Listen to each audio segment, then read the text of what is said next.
APJ Abdul কালামের 10টি অমলিন বাণী। তিনি শুধু একজন বিজ্ঞানী ছিলেন না, ছিলেন আমাদের স্বপ্ন দেখা শেখানো এক শিক্ষক। তার প্রতিটি কথা একটি করে দীপ্ত আলো, যা এখনও পথ দেখায় লক্ষ তরুণকে। চলুন শুনে নেই এপিজে আব্দুল কালামের 10টি হৃদয়স্পর্শী বাণী। 1.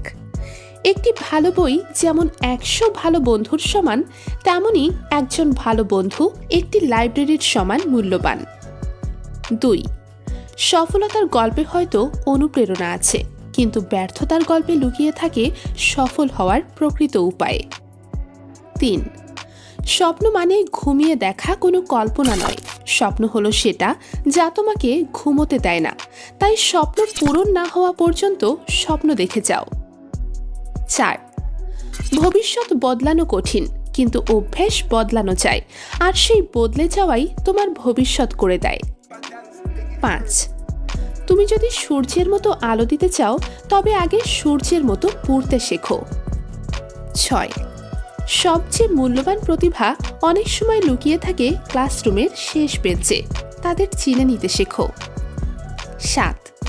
ছাত্র জীবনে আমি চেয়েছিলাম বিমানের পাইলট হতে, স্বপ্নটা পূরণ হয়নি, তবে ভাগ্য আমাকে বানিয়েছে রকেট বিজ্ঞানী। 8. জীবন আর সময় পৃথিবীর শ্রেষ্ঠ 2 শিক্ষক। জীবন শেখায় সময়কে সঠিকভাবে ব্যবহার করতে, আর সময় শেখায় জীবনের আসল মূল্য। 9.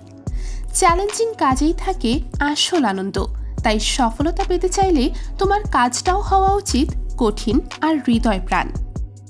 10. প্রথম সাফল্যের পর থেমে থেকো না, কারণ দ্বিতীয়বার ব্যর্থ হলে অনেকেই বলবে প্রথমবার তো শুধু ভাগ্যই কাজ করেছিল। এই কথাগুলো আমাদের মনে করিয়ে দেয় স্বপ্ন বড় হতে হয়, উদ্দেশ্য গভীর হতে হয়, আর আত্মবিশ্বাস সেটা আমাদের সবচেয়ে বড় শক্তি। এপিজে আব্দুল কালাম, আপনি দেখিয়েছেন আকাশও সীমানা নয়, স্বপ্নের কোনো গণ্ডি হয় না।